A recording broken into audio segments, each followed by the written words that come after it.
Esta charla se titula Liberalismo cristiano, oxímoron o verdad revelada. Título que podemos definir como polémico, un tanto desafiante. El término oxímoron significa combinación de dos palabras de significado opuesto. Y en este caso, cuestiona que algún liberalismo se pueda definir como cristiano. Mientras que, por otro lado, verdad revelada afirma que es una ideología que se ajusta a las enseñanzas del Evangelio.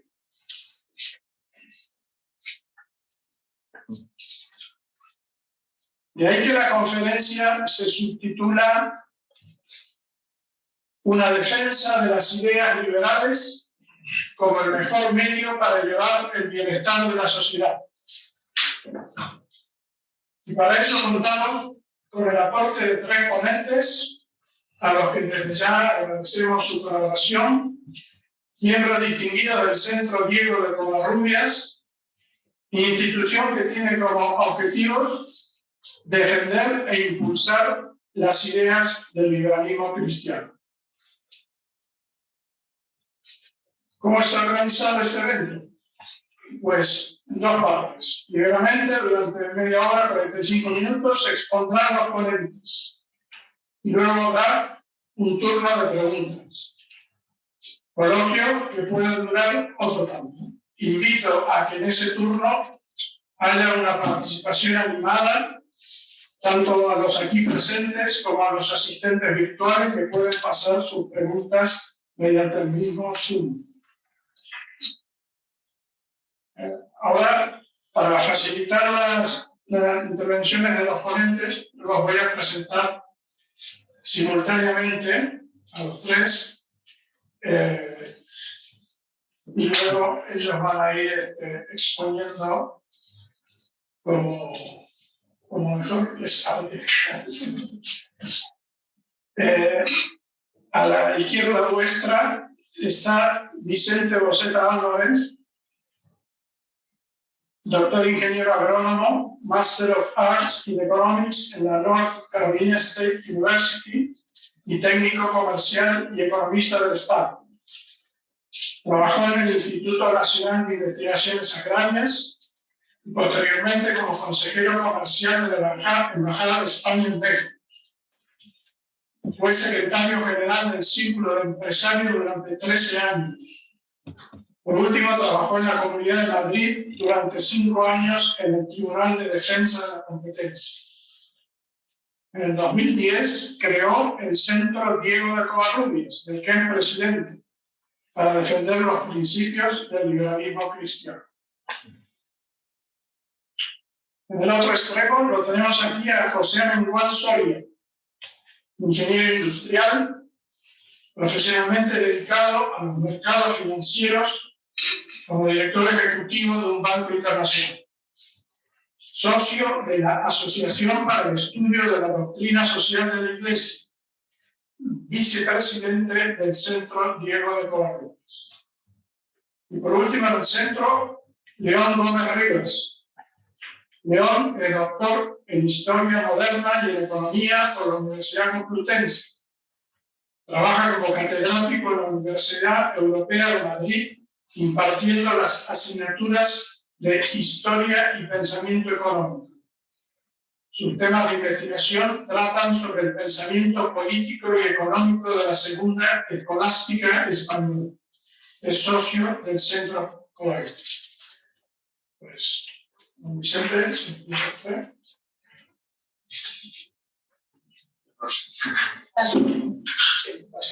Bueno, pues buenas tardes a todos. Gracias por venir. Voy a ser muy breve, sobre todo porque los que tienen que hablar más son mis compañeros de mesa. El Centro Diego de Covarrubias toma su nombre de Diego de Covarrubias, que fue un jurista eclesiástico, obispo de Segovia y arzobispo de Segovia y de Ciudad Rodrigo. Y sobre todo fue una de las primeras personas ya en 1512 que desarrolló o defendió la teoría subjetiva del valor y el precio que se formaba mediante el libre acuerdo entre compradores y vendedores, cosa que en aquella época, en 1512, pues no estaba muy de moda. Y sin embargo, ella defendía esa libertad económica. Los objetivos del cierto Diego de Covarrubias, que lo creamos a varias personas, no solo yo, sino reunimos varios, digamos como 15 personas en aquel momento, defendemos a una sociedad formada por personas libres, en una economía libre, y todo ello en el marco de los principios éticos, morales y culturales del cristianismo. Es un sistema que está basado en la libertad y dignidad del ser humano, que está creado a imagen y semejanza de Dios y que es individualmente único. O sea, cada ser humano es absolutamente nuevo, es una individualidad creada por Dios para ser esa persona, que luego naturalmente se asocia libremente para conseguir los fines y defender los principios, esos principios éticos, sociales y culturales del cristianismo. El Centro Diego de Covarrubias se basa fundamentalmente en tres pilares: un sistema económico de libre mercado y de libre empresa, con unos derechos de propiedad bien defendidos y bien definidos. Un sistema político democrático basado en la separación de poderes, la igualdad ante la ley y no mediante la ley, con respeto a las minorías, con la defensa del derecho a la vida, partiendo del derecho a la vida, incluida la del no nacido, que es una persona. Defiende la propiedad, las libertades personales de expresión, de educación, de religión, de viajes. Y el tercero es un sistema moral y cultural pluralista que está basado en los principios éticos culturales de la civilización judío-cristiana y greco-romana. Pues esos son los principios que defendemos en el Centro Diego de Covarrubias. Somos una asociación independiente, absolutamente independiente, tanto de movimientos políticos como sociales, y vivimos de las aportaciones voluntarias de todos nuestros miembros, que varían en función de lo que cada uno quiera dar. Y llevamos viviendo y defendiendo estos principios desde nuestra creación, y también en este Centro Diego de Covarrubias están nuestros compañeros de mesa. Poco más tengo que decir del Centro Diego de Covarrubias. Y ya con eso le cedo la palabra a León Covarrubias. Estupendo, Vicente, gracias, y gracias a los anfitriones que nos invitáis aquí a conversar. Yo venía más con la idea de un conversatorio, que es una palabra muy latinoamericana, ¿no? Pero Virginia Boceta, que es la que ahora nos ayuda en la dirección del centro, me ha dicho que tengo que esforzarme en presentar, bueno, un poco una presentación, sobre todo en relación a este título complicado y ambicioso, iré leyendo después, ¿no? Liberalismo, cristianismo, oxímoron o verdad, de momento. Entonces, yo finalmente pues, había pensado compartir dos ideas. Primero, esta idea de esa posible o supuesta o muy discutida contraposición entre esos dos términos, liberalismo y cristianismo. En nuestro Centro Diego de Covarrubias suele ser muy frecuente que estemos tratando de este tema en esa perspectiva dialéctica, ¿no? de defender que sea posible frente a posturas que en algunos entornos cristianos, pues es que además este mismo curso se editó un famoso libro que habrán oído alguna vez hablar, El liberalismo es pecado, de un mosén catalán del siglo XIX, ¿no? Claro, primero habría que decir que el liberalismo es ese que es pecado, que es liberalismo, y ahí podríamos pasarnos discutiendo. Nosotros de ninguna manera vamos a defender a esos supuestos liberales decimonónicos que hicieron la desamortización, que atentaron contra los derechos más principales de la propiedad y de la libertad religiosa, pero sobre todo porque sabemos que esos no eran liberales, eso no es el liberalismo. Entonces, esta defensa del liberalismo, yo he jugado un poco a hacerla en el sentido contrario, no decir que sí, puede ser, un liberal puede ser cristiano, sin ser buena persona, sino al revés. Es decir, nada más cristiano que la liberalidad. En este último, en nuestra página web, les invito a que visiten, pues estuvimos preparando un poco esta presentación y podrán ver la última entrada dentro de la página web de Mañana Santa. Pues en esa página web del centro covarrubias.org salen estas ideas, que es la liberalidad.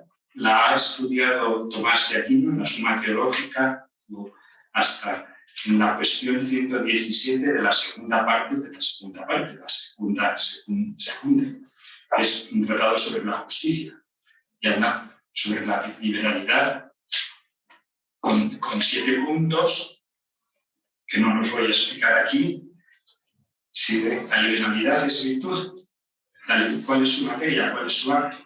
Es más propio de ella dar que el recibir. La liberalidad es parte de la justicia y su relación con las demás virtudes.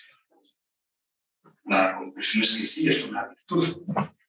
Y en el entorno cristiano, que sería el entorno cristiano clásico, que sería mi segundo paso, pues sin haber pensado en esta conferencia este verano, leía La vida es sueño.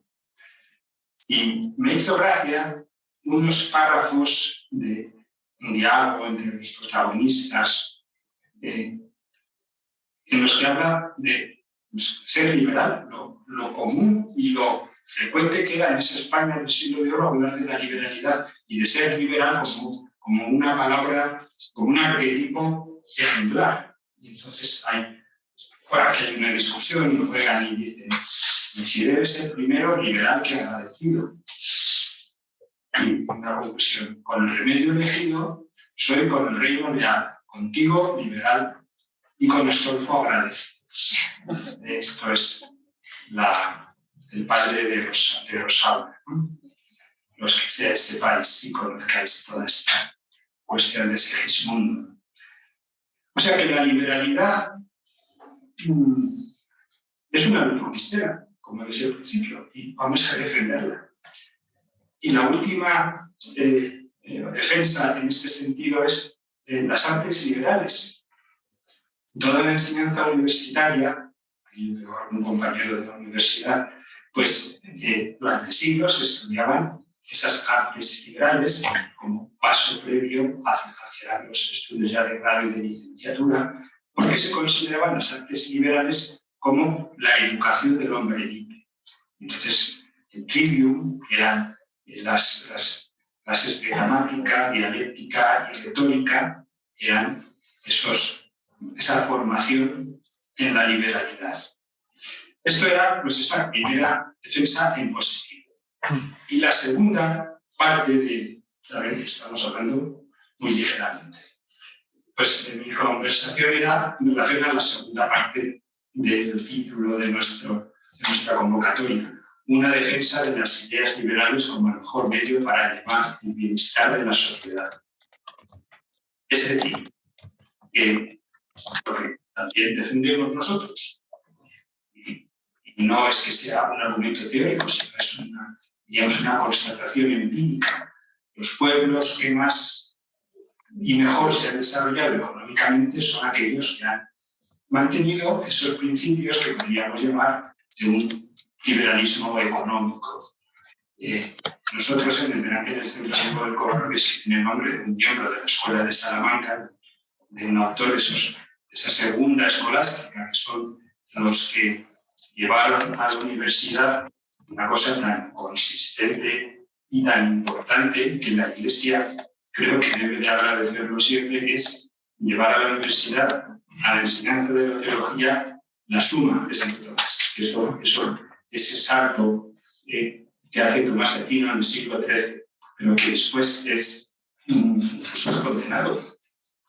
Y se empiezan a estudiar las sentencias de Pedro Lombardo y una serie de estudios, diríamos, más inconsistentes. Son los dominicos, primero de París y luego Francisco de Vitoria en Salamanca, los que dicen un sacerdote teólogo tiene que estudiarse la suma. Y la suma se ha venido estudiando durante siglos en la Universidad Española y en todas las universidades católicas del entorno occidental, y recientemente ya el magisterio de la Iglesia, digamos, aparte de esta tradición, siempre ha recomendado volver a Tomás de Aquino. Quiero decir que estamos hablando de personas pues consistentes y no dudosas. Bueno, pues estos escolásticos, como digo, hablaron también en estos términos económicos de una manera que podríamos llamar liberal, o que nos gusta decir que ellos entendieron cómo resolver este problema, cómo generar más riqueza, cómo conseguir que haya menos pobres.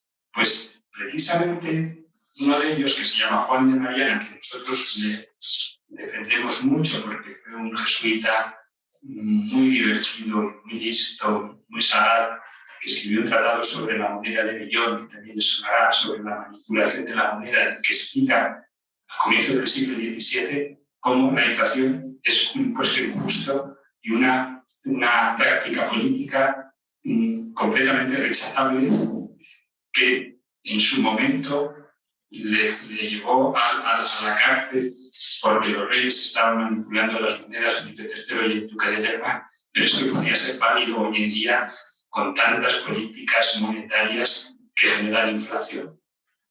Bueno, pues en ese librito y en una introducción a que hace un gran pensador liberal cristiano que era Lucas Beltrán, dice que lo que estos autores defendían y lo que sería el mejor medio para elevar el bienestar de la sociedad sería la moneda sana, los mercados libres, la defensa de la propiedad privada, la contención del gasto público, Juan de Mariana lo explicaba, y unos gobiernos democráticos. Esto él no sabe esa palabra, pero sí hablaban, como todos estos autores, del control por el pueblo o la necesidad de contar con el consentimiento de los ciudadanos, cosa que también, y ya termino, a veces por un mal conocimiento de la historia se piensa que estos autores eran defensores, los absolutistas españoles del siglo de oro. Nada más opuesto al pensamiento tradicional español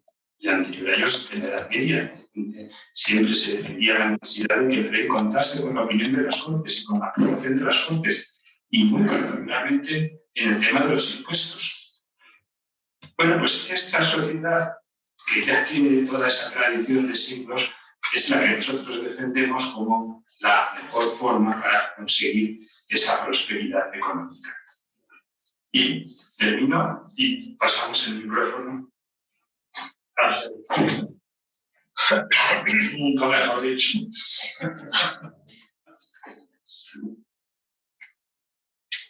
¿Qué tal se oye? Que es fundamental que los que están del otro lado, ¿qué tal se puede escuchar? Bien. Claro, porque mi salud no es muy buena, entonces no voy a estar todo lo convincente que debido, pero lo voy a intentar. Ante todo, muchas gracias por estar aquí, porque estar aquí en esta casa es estar para ser. Y eso es lo más importante que se puede hacer, estar para ser. Y esta casa la conozco desde hace más cerca, desde hace algunos años. Antes de haber ido a No Es Posible, pero me ha permitido ser, sobre todo, en el aspecto de la devoción mariana. Cuando tengo que rezar, evitar a Dios, dirigirme a la Virgen, que es madre. Y la verdad es que me suele dar bastante buenos resultados. Quería decir otra cosa, y es que lo que voy a decir no es una opinión, es testimonial, porque me he dedicado toda mi vida a tratar de conciliar lo que es la responsabilidad moral y el bien común con los mercados, en este caso financieros. Desde el año 73, 74, he estado durante 20 años como responsable de la Comisión de Mercado Monetario. Era una comisión que representaba bancos, cajas de cooperativas, la EB y la SECA, frente al Banco de España y al gobierno. Entonces, claro, he vivido, digamos, en lo que, sabiendo en mí mismo, era el corazón del sistema. Y por eso es testimonial y pretende tratar de responder a preguntas que nos hacemos todos, porque todo lo que decimos está muy bien, pero no cuadra, algo falla. Pero para ser lo más rápido posible, intentar que se me entienda. Lo que estamos es una batalla antropológica que se inicia contra la cosmovisión cristiana a partir de la Ilustración. Se puede seguir muy bien, pero no tenemos tiempo de eso. Pero, siendo así muy simplificador, se puede decir que la cultura de las tres colinas, el Gólgota, la Acrópolis y el Capitolio, está la contracultura de las tres cavernas, el nihilismo, la irresponsabilidad moral y la identidad colectivista. Y de esas estamos. Y eso es preocupante porque no va contra una ideología o contra una época, sino contra la propia civilización. Por eso quiero Covarrubias, porque creo que es un buen sitio para defenderlo. Antes no estaba yo pocos años. La culpa la tiene Vicente. El progreso humanista requiere de ética y conocimiento. Y el progreso se logra mediante la combinación de libertad, responsabilidad y su binomio. La libertad sin responsabilidad no puede existir. Es mentira. La creatividad y el riesgo. Pero en el posthumanismo, que es el de las tres cavernas, estamos hablando de la falta de ética y del pensamiento. Eso destroza el progreso, es un retroceso el que estamos viviendo. Cuando se habla de progresismo, se está hablando en realidad de un retroceso. Se anulan las libertades, está abolida la ética de la responsabilidad en nuestra sociedad. Hablo del occidente. Se frena la creatividad y se desincentiva la asunción de riesgo. Perfecto para ir hacia atrás. El origen remoto ya contemporáneo es la escuela de Frankfurt, a la que podemos decir un dato, sé lo que hablo, lamentablemente, pues se dice así, de los años 30 que todavía no ha dicho la última palabra. Se conoce como la teoría crítica y es superar las ideologías por la vía hegeliana. En realidad, se trata de pasar de la lógica formal, que es la buena, a la lógica dialéctica, que es la Tiene connotaciones marxistas, también leninistas, y pretendía una liberación económico, social y sexual. Bueno, ni siquiera la sexual se ha logrado. Eso que se intenta, vamos, acabar descarada. Los autores me salto por eso, pero bueno, Heiner, Adorno, Marcuse, Habermas, más conocido, y tiene un punto de, digamos, un nodo en mayo del 68 con la liberación sexual. Reich y Marcuse.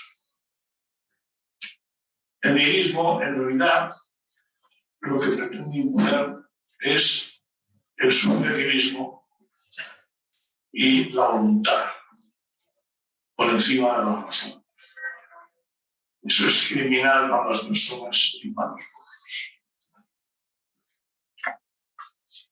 Y acabamos sustituyendo meritocracia y pluralismo por diversocracia y cancelación. Cancelación me refiero a la censura de lo que no es el pensamiento único. Hasta las ciencias cancelan. El liberalismo filosófico, estamos más o menos de acuerdo en que empieza con John Locke,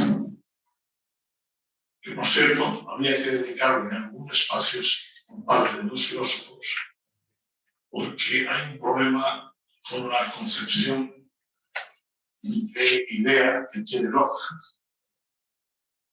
En aquel tiempo la neurobiología era muy desconocida y hoy sabemos que las cosas funcionan de otra manera. Yo creo que en la medida en que la ciencia avance en la neurobiología, tendremos una firme plataforma para defender la libertad de pensamiento del hombre, nuestra capacidad de concebir ideas y la libertad para concebirlas. Algún pequeño apunte, es que hoy sabemos que para el ser humano es más importante la glía que las neuronas. Lo que los hombres tenemos solamente uno o dos, no es cierto, pero es cierto que las neuronas funcionan de una forma supeditada al funcionamiento de la glía, que es la sustancia que da paso a las neuronas. Se llaman astrocitos las células.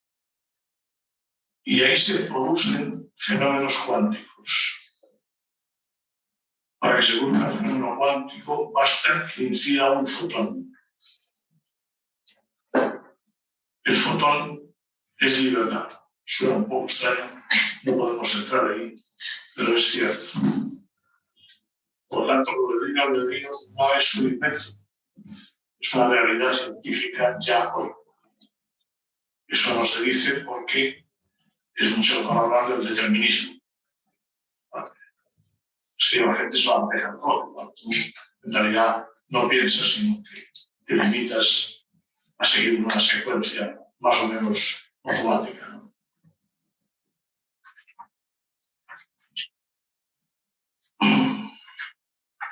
Segunda parte que permite entender muchas cosas. El liberalismo humanista cristiano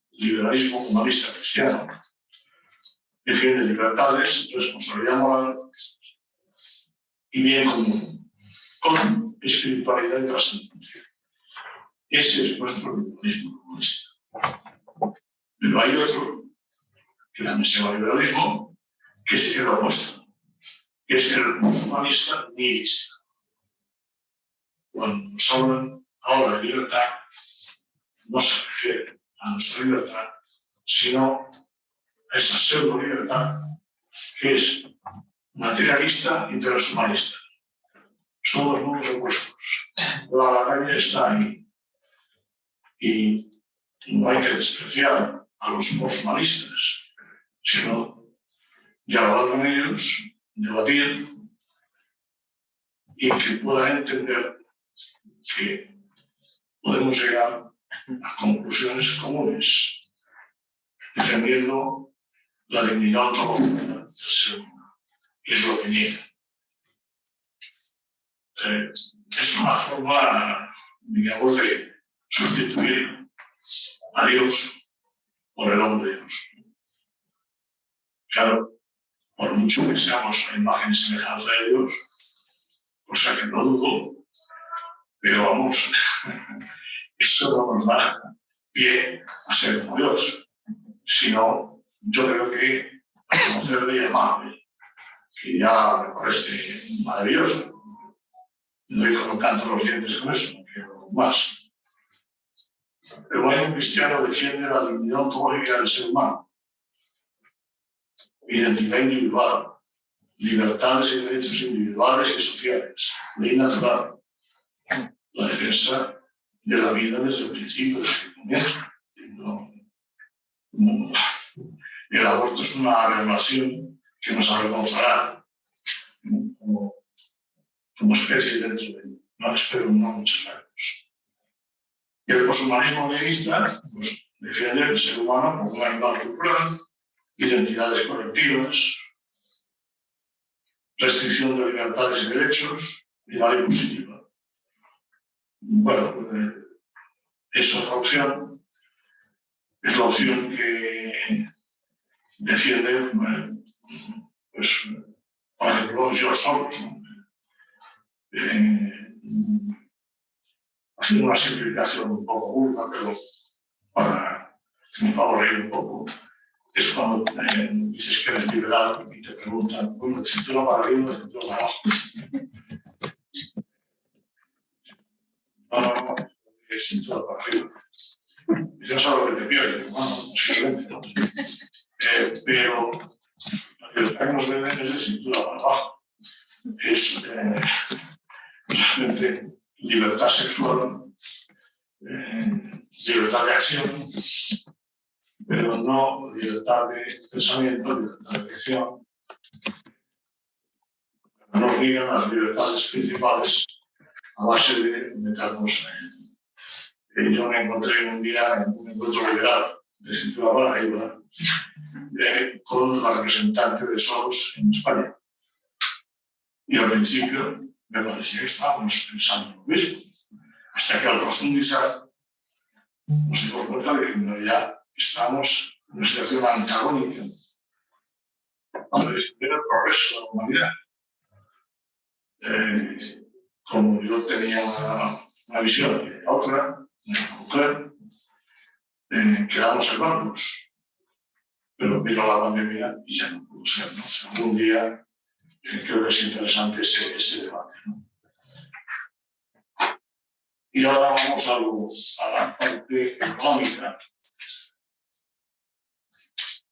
A mí me gusta hablar de la economía social del mercado, porque el capitalismo a mí me suena mal. Yo que sobre todo que vengo de la izquierda, pues a mí el capitalismo es un enemigo total, ¿no? La explotación, la indignidad, bueno, el desprecio de los trabajadores. Claro que el capitalismo puede ser así. Si el capitalismo no tiene esas bases cristianas, pues cualquier cosa. De hecho, precisamente ahora estamos sufriendo un capitalismo de Estado que ahoga el capitalismo privado. Tenemos un tamaño del Estado enorme que estrangula ese problema. Como curiosidad, se acuerdan más de estas cosas que de otras. El fenómeno técnicamente se llama crowding-out, la expulsión del sector privado por el sector público. Yo trabajaba, cuando empezó a decirse ese término, yo trabajaba con Eugenio Domingo, que fue el primer representante de España en el Comité Ejecutivo del Banco Central Europeo, con el que tuve ocasión de colaborar. Y con Cristóbal Montoro, que es más conocido, el nombre ya apreciado. Y en aquella época pues, trabajando en banca, como debe ser. Y yo pagué un término. Estaban de acuerdo los dos. y algún día veremos el crowding in, es decir, el proceso contrario, y me decían, Pepe, eso no lo veremos mientras vivamos, y después ya veremos. Es decir, el estado de la vida en que le dejas se hace enorme, se hace grande, entonces se endeuda y se carga un principio que es fundamental, que es el principio de subsidiariedad, que no haga el Estado lo que puede hacer la sociedad. Pero claro, para eso la sociedad tiene que tener libertad y responsabilidad. Y eso, seamos sinceros, no gusta a casi nadie. A los que estáis aquí, o sea que sí, bueno, estáis aquí, pero no sois muchos. En general, la gente cuando dices que puede descargar su responsabilidad a una costa de mermar la libertad en el Estado, dice, oye, pues, mira, yo ahora que hay muchas complicaciones, va a ser que sí. ¿No? Llega un momento en que eres un irresponsable y no tienes libertad. Tienes un muñeco en manos del poder. Y eso es lo que está provocando una situación a la que hemos llegado, que es una situación límite. Aquí tengo un plano, no. Quería decir aquí una serie de frases que defienden lo que es el libre mercado. Por cierto, yo pertenecía a un grupo de esta comisión de mercado monetario, éramos rojos y liberales, cosa que los banqueros nunca pudieron entender y afortunadamente, gracias a eso, pudimos liberalizar el sistema bancario. Pensamos estos rojos como mucho nacionalizará la banca, pero de la competencia, la banca era intervenida y no tenía competencia y además era incompetente. Nosotros como técnicos, a la chica callando, bueno, con la ayuda excelente de Rafael Talves, que no sé si es conocido este año, fue presidente de la AEB y era un liberal cristiano, una gran persona, pues lo logramos. Y gracias también, y eso es la base, tanto el Banco de España como este grupo creíamos en el bien común. Le llamábamos interés general a disimular, pero es lo mismo. Interés general, bien común. Y actuamos siempre así. Y eso es lo que permitió una financiación muy eficiente de la economía española. Ahora solamente, porque ya estoy menos 14, una pincelada. Cuidado con la creación de dinero. En 2001 el ataque a las Torres Gemelas. Automáticamente, el gobierno norteamericano le dice a la FED que inunde los mercados de liquidez para financiar la guerra contra el terrorismo, que era una guerra contra algunos estados, no una guerra contra un grupo terrorista, contra algunos estados. Se inunda de liquidez, bajan los tipos de interés y la banca, que está gestionada por un señor que cobra unos bonos de acuerdo con los beneficios, dice, bueno, si por mi balance, con los tipos de interés tengo menos rentabilidad, voy a aumentar mi balance para mantener los ingresos. ¿Qué ocurre con eso? Baja el riesgo, baja la calidad del riesgo. Crisis de 2008. Era una crisis de solvencia. Pero claro, eso no lo podía admitir. Que no es una crisis de liquidez, no. Los bancos no se prestaban entre sí porque no sabían qué riesgo asumían. Porque se mezcló los créditos buenos y los malos según los paquetes, y así quedaba oculto, y se vendían en los bancos otros. Al final no sabías quién tenía la tontería. Eso lleva a esa crisis. Esa crisis lleva a aumento de liquidez brutal, que se mantiene. Esa liquidez la inflación es un fenómeno monetario, no es que cuando duro, salvo que vemos de que el pollo está más caro durante la temporada. Eso es una historia. Pero la inflación en general es un fenómeno monetario, consecuencia de que hay más liquidez que la correspondiente a la economía real. ¿Por qué se frena? Por la globalización y por la tecnificación, por la digitalización. Eso frena, porque aumenta mucho la eficiencia, la productividad. Pero cuando viene la pandemia y se cortan esos procesos, la liquidez se desborda, es como abrir las compuertas en una empresa. Y ahora nos está arrasando y nos arrasará y acabará con muchas cosas. Además, obliga a desglobalizar, a invertir más en el armamento, y eso va a ser una crisis importante. Me paro aquí porque seguro que habrá no preguntas, a mí me resultan muchas. Además, podemos haber contestadas. Lo que me gusta es el coloquio, la intervención viva, y seguro que ustedes tienen cosas muy interesantes que decir y comentar. Muchas gracias.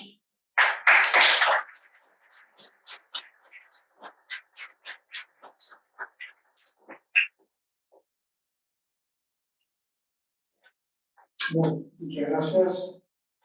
Vamos a empezar el turno de preguntas. Vamos a pasar al conversatorio, como decía Perón, para lo que nos queda una media.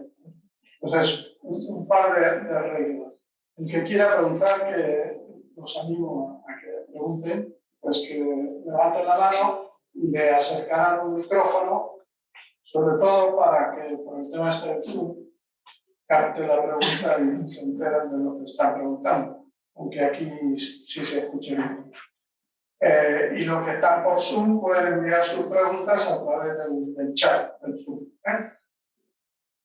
Y para posibilitar el máximo de preguntas, por favor, se ruega brevedad, o sea, se pueda argumentar la pregunta, se debate un poco que decía, pero por favor ajustarse a lo interesante.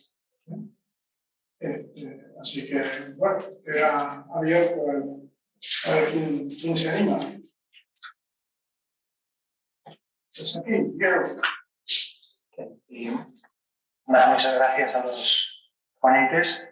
Quería hablar de varias cosas que están relacionadas. Algunas son dudas que tengo yo, otras son dudas de los que están conectándose desde Latinoamérica o desde Iberoamérica. La primera es en relación a Stefano Zamagni, que es el presidente de la Academia Pontificia de Ciencias Sociales, que es muy crítico con lo que él llama la economía liberal o neoliberal desde sus fundamentos, porque habla parte del concepto de homo economicus, ¿no? Que es un ser individualista, egoísta, que solo busca su propio interés, ¿no?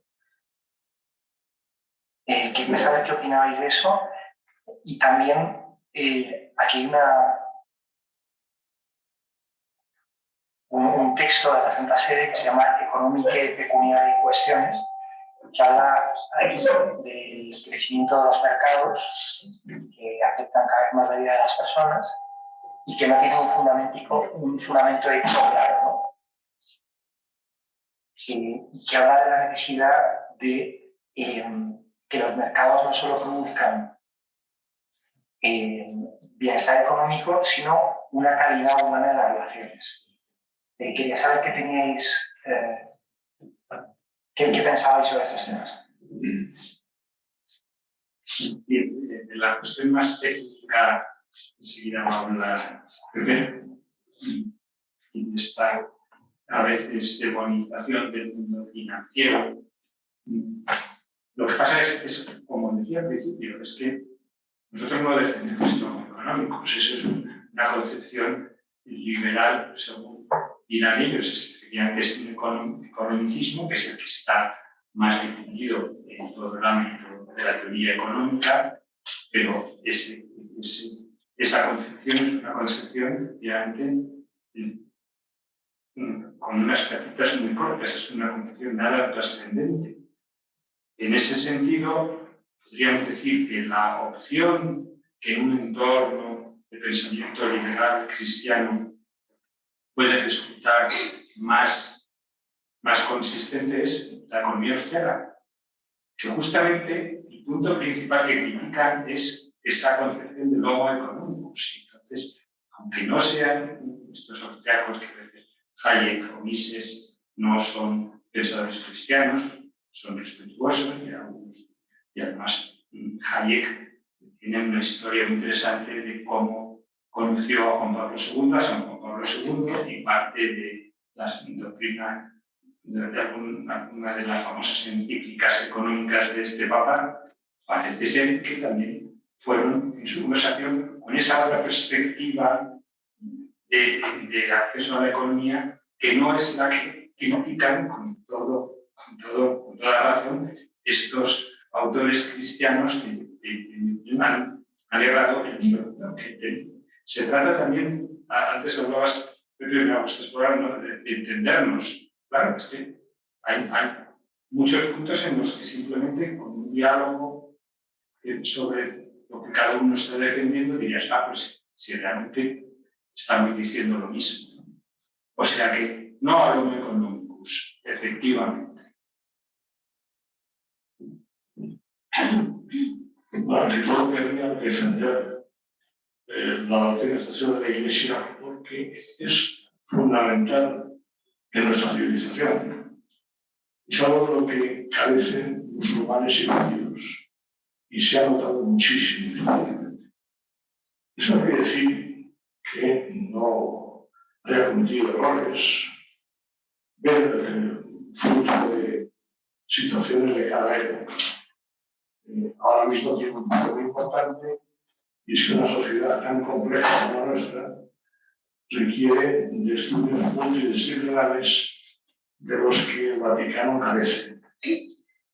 Entonces, este documento, el Economique Pecuniarie Cuestiones sobre la crisis financiera de 2008, en la que ves una defensa a ultranza del libre mercado y que acaba diciendo que la culpa parece que la tiene un comportamiento irregular de los operadores del mercado.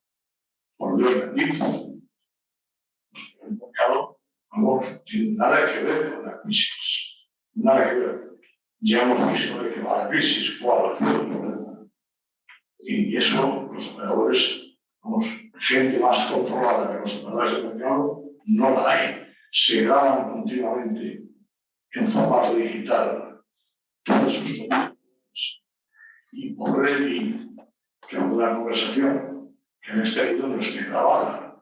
A mí me pasó en mi sala de mercados y la persona que me conocía y me dijo, oye, ¿esto cómo ha pasado? Y digo, no tengo ni idea.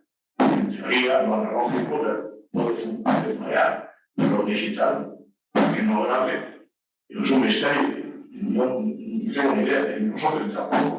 Y bueno, como esto ya sabemos que no hay ningún problema. Y no es, bueno, no es que evitar mal me parece un poco violento. Entonces, en la asociación o el estudio de la doctrina de la Iglesia me tocó a mí el criticar este documento. Bueno, está publicado hace unos años, yo voy perdiendo la memoria de los años, no hace muchos años. Ahí se puede ver lo que opino sobre el tema y, bueno, esto que te preocupa, pues, realmente no, porque son temas muy técnicos en los que creo que la doctrina de la Iglesia no debiera meterse. Debe estar un poco más atrás para que realmente pueda guiar a los clientes, ¿no? Porque si te metes en temas tan técnicos que ya conocen muy claramente, pues puedes meter la pata con mucha facilidad. Pero gracias a Dios tenemos la doctrina social de la Iglesia y si hay tiempo explicaré una experiencia personal. Gracias por la pregunta.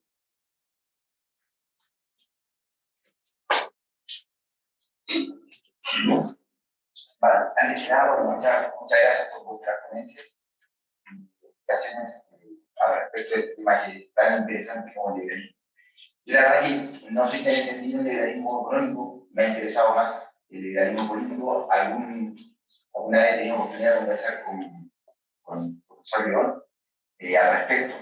Entonces, lo quiero llevar para allá, en el sentido de que, porque aquí se define el liberalismo cristiano, que me parece bien, pero sabiendo que, y más o menos también lo han señalado, que el liberalismo es un término un poco equívoco políticamente, porque hay muchos tipos de liberalismo. Es más, yo diría que quizás por nuestra formación y cultura somos más partícipes de un liberalismo católico, porque el liberalismo clásico nace, sobre todo, como yo lo entiendo, en el ámbito protestante, ¿no es cierto? Sobre todo más que obviamente económico, inclusive antes que político, como una manera de tolerar a los puritanos frente a la Iglesia cristiana y también por respecto a la Iglesia católica. Entonces, mi primera pregunta es, ¿de qué manera encaja, o si me podéis explicar, de qué manera encaja el liberalismo cristiano católico, ¿no es cierto?, con lo que se entiende probablemente como liberalismo clásico? Lo digo porque no sé si habéis leído el último ensayo de Francis Fukuyama que se llama El liberalismo sobre los encartados, que justamente es una defensa de lo que él ha entendido por el liberalismo clásico. Esa es la primera pregunta. Y la segunda es, también en términos políticos, uno de los frutos en cuanto a la forma de gobierno del liberalismo es la democracia liberal. Y se ha estimado que una democracia liberal, uno de sus pilares es el pluralismo político, sobre todo. La política es un saber práctico, según Aristóteles, y el saber práctico para la diplomacia es la ética. Por consiguiente, mi pregunta es, en ese pluralismo político, pues de fondo también existe un pluralismo ético, que muchas veces puede no ser cristiano. Entonces, ¿cómo se defiende ese pluralismo? Y de alguna manera, a ver, si ese respeto, obviamente, esa tolerancia implica no darle la razón, pero obviamente darle el espacio que merece la discusión acerca de las distintas modalidades que hay. No sé si me explico respecto a este segundo cuestionamiento. Muchas gracias. El profesor también Martín quiere que aquí hagamos un seminario sobre el liberalismo y es complicado, pero bueno. Yo voy a defenderme en la primera parte diciendo que lo que los liberales anglosajones recibieron y Locke, que ha sido aquí mencionado, Locke, esto no es que sea una especie de bondad, ¿no? Locke bebe en Suárez el pensamiento político, que es la tradición, decía antes, medieval española y escolástica, de decir que en la organización política hay que atender al consentimiento del pueblo. Entonces, esa idea de la división de poderes, esa idea de los contrapoderes, esa es una idea que está perfectamente establecida y definida en toda la teología política católica. Es verdad que a partir del siglo XVII el pensamiento católico occidental, latino, del sur pierde fuerza. Y esa es una batalla del protagonismo que no perdimos. Y hemos ido a remolque de esos otros teóricos del liberalismo que conocemos muy bien, pero lo que yo sostengo es que en su origen es la idea de libertad cristiana y la idea, que es la que decían estos escolásticos, que Dios es todopoderoso y el poder viene de Dios, pero no llega directamente a el rey, que creían en el caso de los ingleses, ¿no? Y es por lo que Suárez escribe esa famosa Defensio Fidei, que es donde digo que la copia sin citarla, también por una causa de prudencia, porque si la citaba, pues hablaba colgado como papista, ¿no? Entonces, yo no hay que sentirse en minusvalía, ¿no?, frente a toda esa modernidad liberal, sino que lo que pasa es que no hemos sido capaces de presentar una batalla de ideas en las que esa trascendencia y esos otros principios éticos de la cintura para arriba que sean claro, el bueno y sano liberalismo. Eso yo diría respecto a tu primera pregunta. No sé si Pepe me ayuda con respecto a la segunda.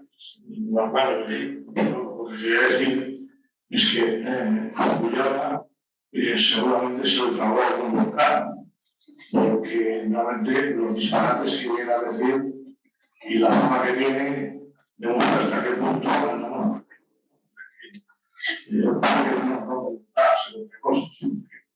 estamos en un sitio especial.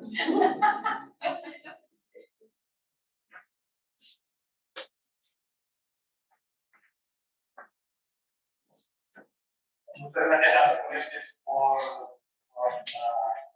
la charla, que probablemente ha sido la especie de corte que hacemos en curso. Yo voy a preguntar y voy a intervenir como observador externo, como desconocedor de las tesis que aquí se sostienen, frente a las cuales estoy en oposición radical y abierta y no me duele pena decirlo.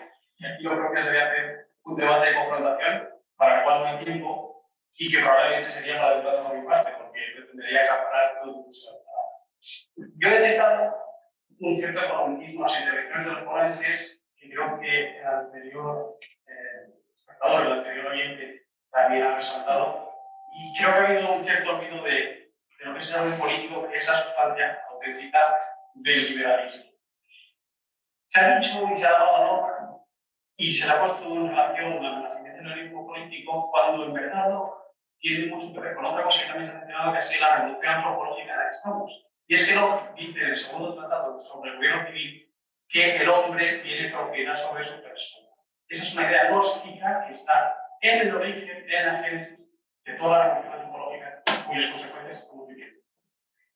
Y también matizar muchas cosas sobre el mercado libre, porque habría que ver cuál es la libertad del mercado, si es una libertad mediada por el derecho natural, o si, en cambio, es una libertad discrecional, por así decirlo. Mis preguntas son tres, no quiero entretener más, y la primera es muy clara, es ¿qué sostienen ustedes dentro de lo Covarrubias? ¿Qué hay que hacer con el magisterio pontificio que desde el siglo XIX en adelante, en repetidas ocasiones, incluso en la Miguel Bosch de 16, en la Cuarta Cura, en el Sílabus, en Libertas Personismo, muchísimos pontífices algo del liberalismo? ¿Qué hay que hacer? ¿Qué sostienen ustedes que hay que hacer intelectualmente con ese magisterio? Porque hay que confrontar desde sus posiciones del liberalismo católico.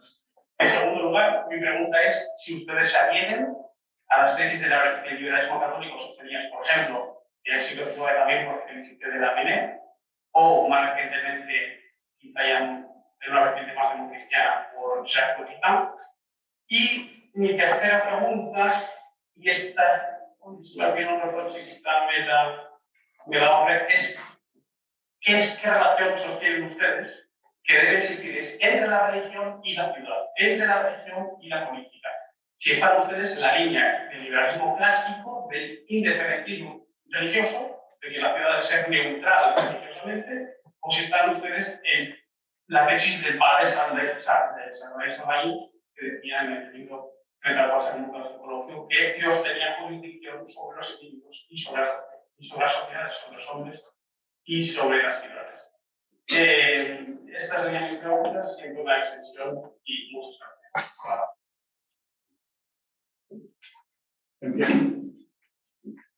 Sí, este es un tema que necesitaríamos horas para hablar y esta parte del magisterio, lo mismo que nuestras opiniones son opiniones discutibles, estamos aquí sentados en la cátedra, estamos con ideas.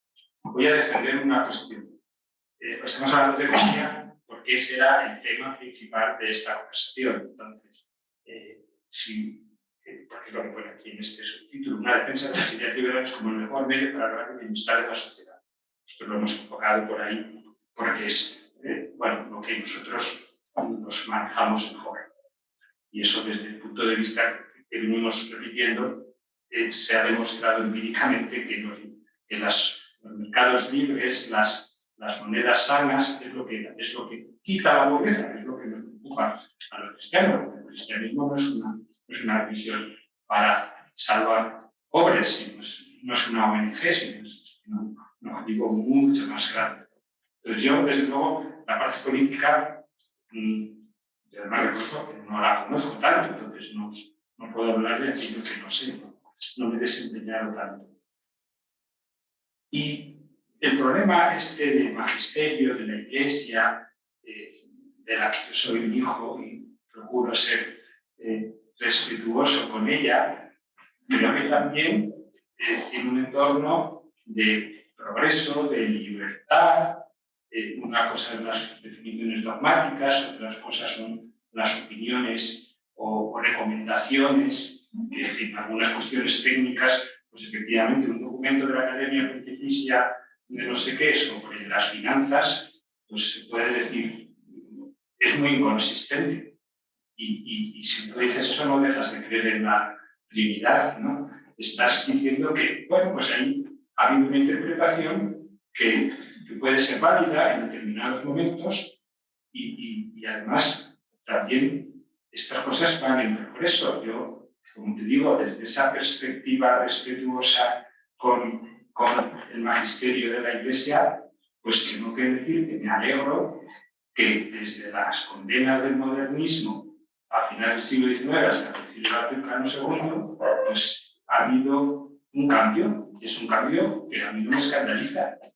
Es más, me alegra que se pueda decir que un gobernante no tiene que necesariamente obligar a que todos sus gobernados sean católicos y se admita esa libertad pluralista sin dejar de apelar a la responsabilidad de los gobernantes que claro, que luchen por tener una ciudad cristiana, ¿no? Entonces, así es como yo interpreto que ha ido evolucionando este mensaje.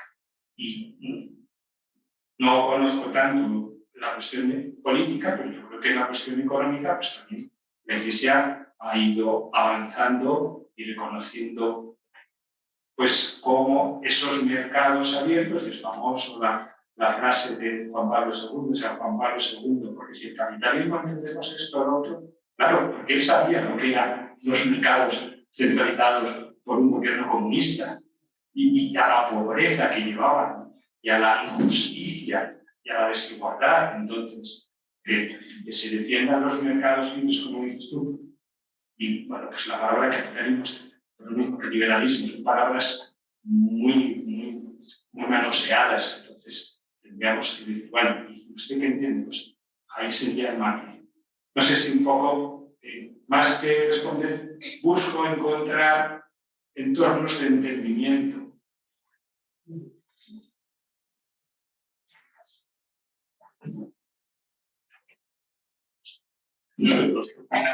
Que el cristianismo estuvo a punto de desaparecer con Constantino, porque intentó apropiarse. Afortunadamente, la separación de Iglesia-Estado, con todas sus vicisitudes, ha sido al final lo que nos ha llevado a la situación actual de civilización. La Iglesia ha sido siempre un contrapoder. Y en la medida en que ese contrapoder disminuye su capacidad, está en el proceso como es en la actualidad, el Estado va a por la persona, va por el individuo. Que cualquier connivencia es un problema grave, porque no se pueden mezclar los contrapoderes. Lo mismo ocurre con la justicia. Cuando el poder político mete ahí la zarpa, tenemos un problema grave. Claro, no lo entiendo. Los políticos quieren asegurarse ese contrapoder para poder ser más libres en su acción. Pero es un problema grave para la ciudadanía. Y después lo que es la Iglesia lo que es acompañando a la sociedad. y acompañándola bien en general. Es decir, y actualmente, bueno, pues hay un problema. No creo que debamos preocuparnos por eso en absoluto, ni tratar de mirar las comas y los puntos, sino pensar que lo que tenemos que ver es lo más general. Pongo un ejemplo. A nosotros se nos conoce cuando partimos el pan. Partir el pan es compartir. Muchas veces cuando hablamos de globalización pensamos es que vamos a vivir mejor y no pensamos en que otros van a vivir menos mal. Los cristianos debemos alegrarnos de eso, aunque no vivamos. Compartir. La globalización era compartir. Lo que no logró la teología de la liberación lo ha logrado la globalización. Ya sé que, bueno, pues es un poco triste perder calidad de vida, pero debemos alegrarnos en cuanto a otros alcanzan ese nivel. Yo por lo menos me alegro y me siento solidario. Buenas tardes y muchísimas gracias por vuestras exposiciones y por las preguntas que han habido. Yo voy a ser mucho más mundano en mi planteamiento o comentario. En relación, por ejemplo, a lo último que has dicho sobre el tema de la globalización, yo lo que pienso es que esa globalización lo que va es a procurar un empobrecimiento generalizado con objeto a controlar aún más a las poblaciones, en base a el antiguo pan y circo de los romanos. Luego, otro tema, lo que está claro es que la evolución de la humanidad y el estado de bienestar ha ido mejorando en torno a aquellos países o estados o comunidades donde ha habido libertad. A mí lo que me sorprende es que haya personas inteligentes, con capacidad, digamos, que luchen contra eso y nos promuevan precisamente pues, entornos pues, bueno, lo que son ideológicamente, políticamente, la parte socialista, no liberal, pues todo aquello que no sea liberal. El liberalismo lleva a un extremo, yo entiendo que es anarquismo. Y entonces, digamos, ¿por qué no llegamos a un... ¿Por qué no llegamos a... O sea, digamos, ¿por qué somos liberales buenos, por decirlo de alguna manera? Pues porque no llegamos a esos extremos, porque nos constreñimos como cristianos dentro de una esencia, de una creencia que nos hace ser y nos hace actuar con un objetivo que es el bien del otro. Claro, eso es muy difícil. Eso lo logran pues, unos pocos que al final no sé si llaman santos.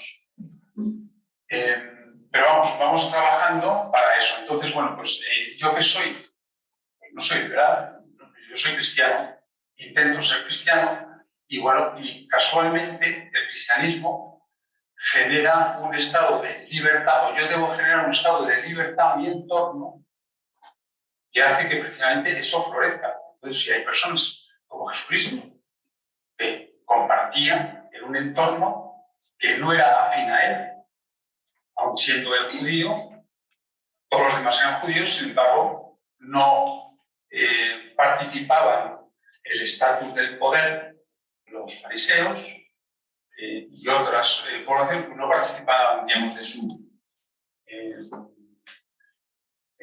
sus enseñanzas.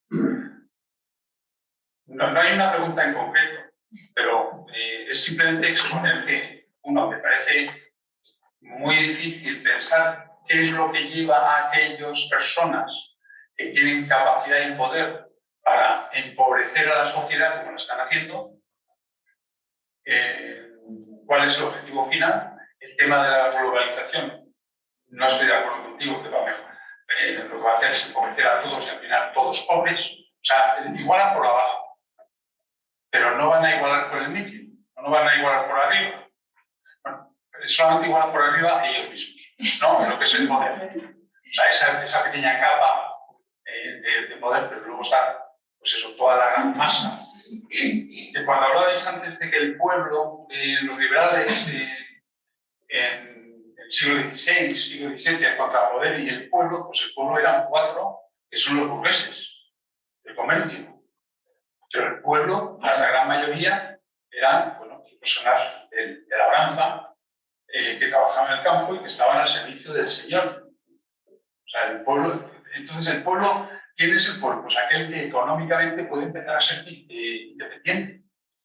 Y eso es con lo que quieren acabar precisamente todos, creo que es lo que quieren acabar todos estos gobiernos que tenemos ahora y que se amparan en el tema de la globalización. Gracias.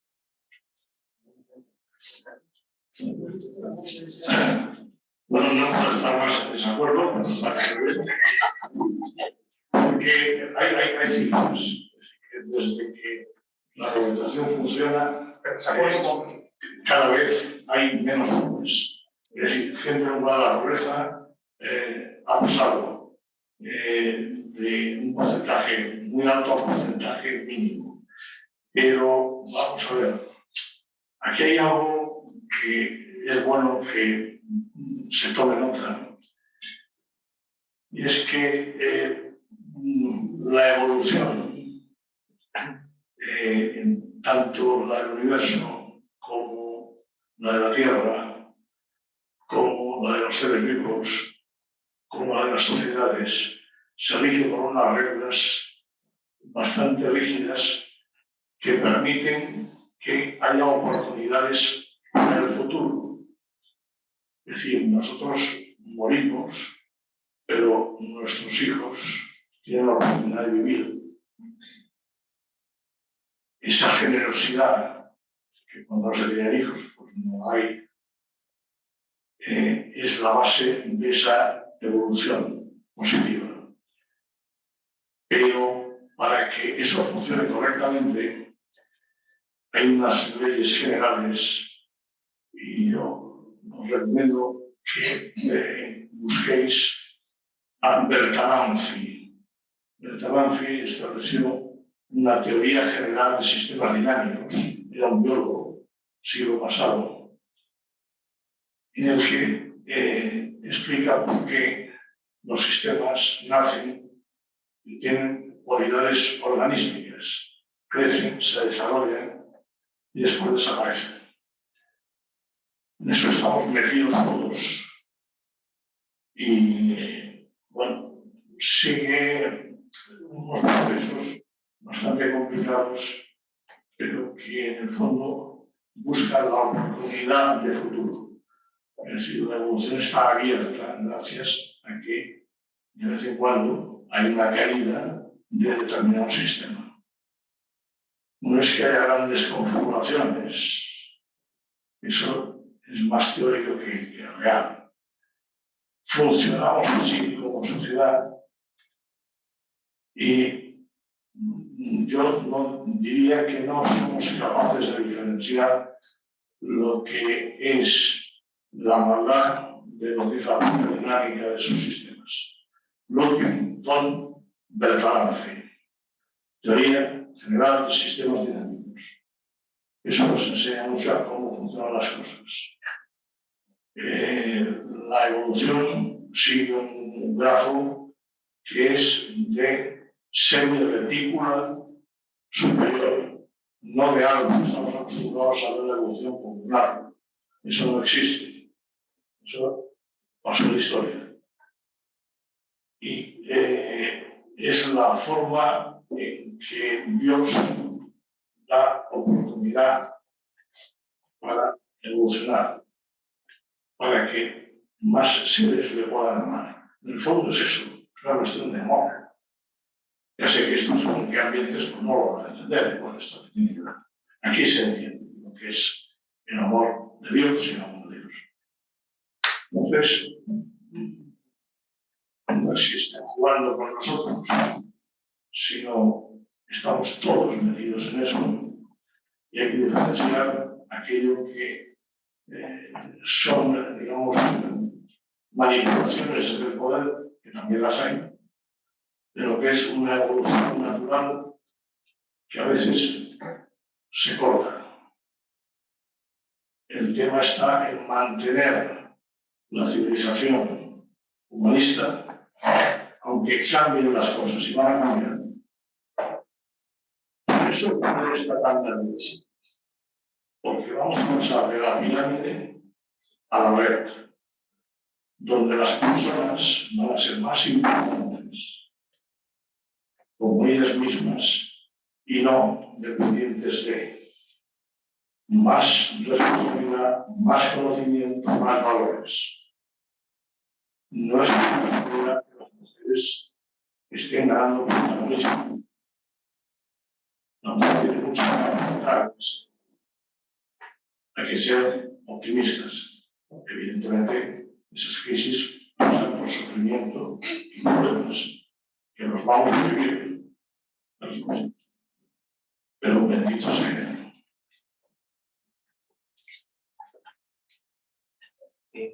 Muchas gracias por las preguntas a los participantes y por vuestras respuestas a los ponentes.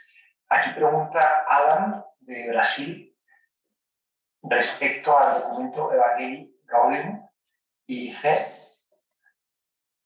que la realidad es superior a las ideas. Y argumenta que el pensamiento liberal se basa en la racionalidad, que tiene un origen masónico, y que un exceso de racionalidad es deshumanizador. Quería saber qué opinabais sobre estos temas. Sí, estamos de acuerdo con él. Sí, el señor Finch es un experto en esto que ha dicho, pero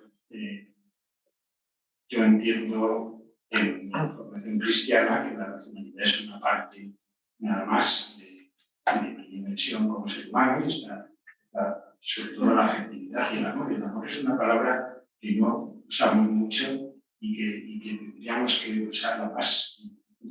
Y gracias a Pepe por estas ideas. Racionalidad, amor y afectividad. A mí esas tres palabras me sirven para completar esa carencia que puedo decir y que si dice ustedes como cristianos defienden un liberalismo que solo es racional, pues yo diría no, ¿de acuerdo? Bueno, ¿tenemos una última pregunta? A ver. Yo tengo dos reflexiones. A mí os escucho a todos y sigo aprendiendo mucho, aunque trabaje en el centro Covarrubias, y me da que al final es mucha cuestión de semántica. Claro, la palabra da rabia, ¿no? Porque es que lo del liberalismo se usa ya tanto y por cualquiera que no a lo mejor tenemos que inventarnos otra palabra y cambiar de nombre, porque da como pena y como rabia, ¿no? Ese liberalismo masónico o es que no tiene nada que ver. Ahora, ¿quién fue el primero que se apropió de esa palabra? ¿Cuál es? ¿Sabes? Esto no tiene mucho que ver lo que estamos aquí hablando con la masonería. Entonces da pues cierta como saber cómo a base de estos debates se intenta seguir aclarando lo que se defiende, ¿no? Se ha nombrado un poco aquí la individualidad en cuanto a que Dios es que nos hace libres. Es que somos libres y en nuestra libertad está la de elegir hacer el bien o hacer el mal, abusar o ser justo. Entonces, esa ya creo que es la base de la libertad que aquí comentamos hoy, ¿no? Otro apunte solo, que yo hablando de la globalización que comentaba él, yo creo que la globalización en su momento, hace años, cuando empezó esa palabra, efectivamente lo que fue, esta es mi opinión, mi visión, fue desarrollo y se redujo mucho la pobreza y se desarrollaron muchos pueblos, pero lo que hoy pasa efectivamente es que hay una sensación de que aquí ya nos quieren someter a todos nos quieren someter, controlar, callar y empobrecer. Eso es lo que está pasando ahora, pero yo eso para mí no sería globalización, ¿no? Pero estoy un poco de acuerdo que en esas estamos de momento. Y por último la pregunta. Vicente, ¿me oyes? Una pregunta. Me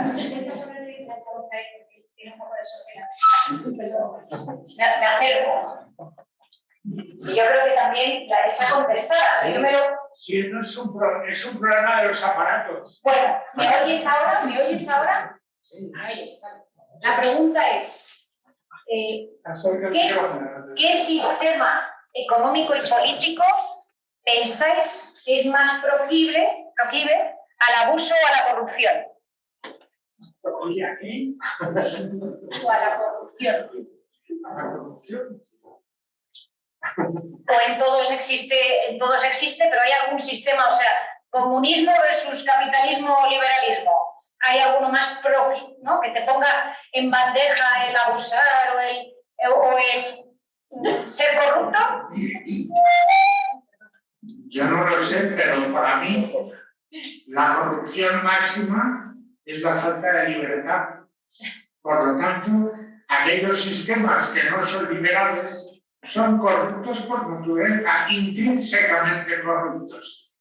Los sistemas que son liberales, al estar basados en la libertad que Dios da al ser humano, pues son sistemas profundamente humanos, porque Dios primero crea al hombre, pero segundo, le hace libre, le da libre albedrío, con la libertad incluso para equivocarse. Por lo tanto, la segunda parte de la creación de Dios es la libertad. Lo siento en el alma. Para mí, un sistema liberal es el que más está de acuerdo con lo que Dios ha creado en la humanidad.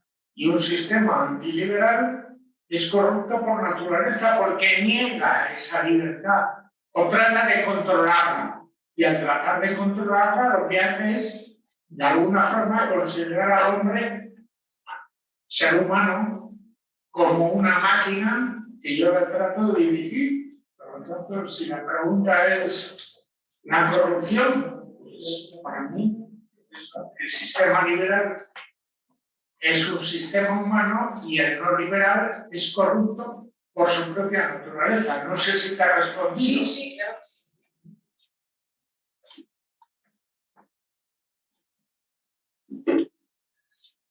Estoy de acuerdo con Vicente porque se refiere a la corrupción moral, pero a la corrupción económica pues no coincide.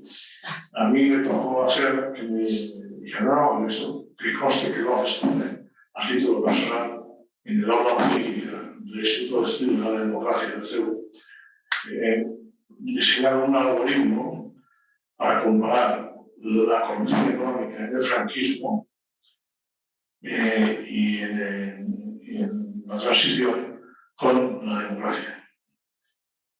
Y me sabía que había más corrupción en la democracia que en el franquismo y que en la transición. ¿Y por qué? Pues sencillo. Además, como lo he vivido, pues hay que decirlo, ¿verdad? En el franquismo había una administración muy seria, muy controladora, propia de un régimen autoritario. Y allí no se ha pasado nada.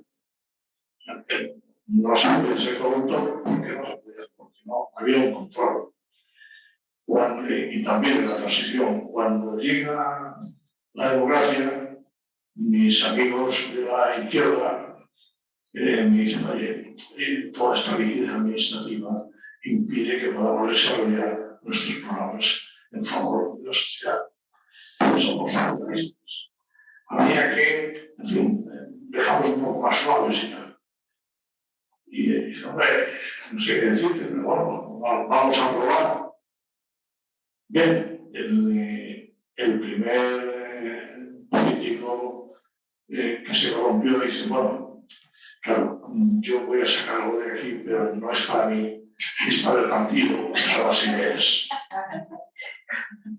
El segundo dice, bueno, no es para mí, pero es para determinada cosa, que tal, que no sé qué, alguna historia. Y entonces me dice, hombre, yo también formo parte del movimiento. Y así los famosos 3 Cs, casa, cambio de casa, de coche y de compañera. Después llega a la derecha y dice, pues esto si funciona así, pues la solución puede ser un lubricante para que las cosas nos agilizan. Y al final, y perdón por decirlo porque no debería, pero yo creo que la solución es enviar el bien común totalmente, ¿no? Entonces me puse determinada corrupción y pensando, bueno, este tío no se pone. Y dice, pero si no parece tonto. Y dice, entonces, está loco. Dice, no sé, no me dirás. Entonces me amenazando. Fui corriendo con la legislación ad hoc que se me ocurrió. La redacté por la noche, al día siguiente estaba en el Banco de España. El Banco de España hablamos directamente con Miguel Felipe González. Primero acudí de madrugada a los banqueros que me dijeron que no fuera idiota que me corrompiera, salvo Rafael Pérez, presidente de la ley, que dijo, no, Pepe, tienes razón, pero ves con cuidado, porque esto va en serio. Felipe González hizo que saliese en el BOE la normativa inmediatamente y ya no tenían por qué acabar conmigo, ¿no? Y entonces, pues gracias a eso, puedo estar aquí con vosotros, pero realmente la corrupción es algo muy difícil de evitar en todos los ámbitos. Y no olvidemos que, por ejemplo, la mafia en Estados Unidos, que parece que ya no está, sigue teniendo sus tentáculos de corrupción que a veces se resuelven de formas pintorescas. Yo, porque yo asesoré en este tema hace ya bastantes años a la Reserva Federal y no puedo explicar ni a esta hora qué se hacía para luchar contra la corrupción mafiosa, ni a esta hora. Muchas gracias. Bueno, una pregunta. A ver. ¿Qué opinión tienen del anarcocapitalismo? Anarcocapitalismo. El anarcocapitalismo. Eso es vuelta eso.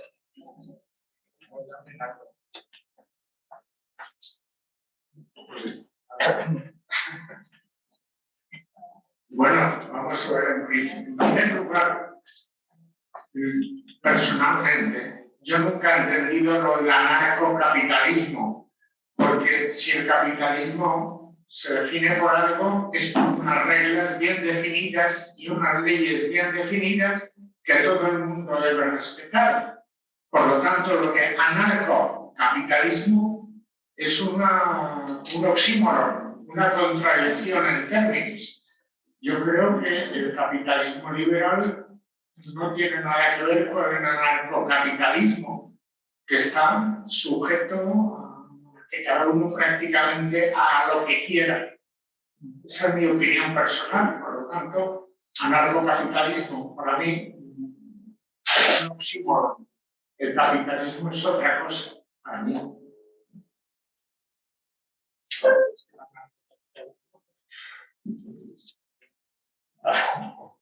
Bueno, yo conocí a muchos anarquistas, yo soy de Barcelona, y allí había muchos anarquistas. Eran todos encantadores.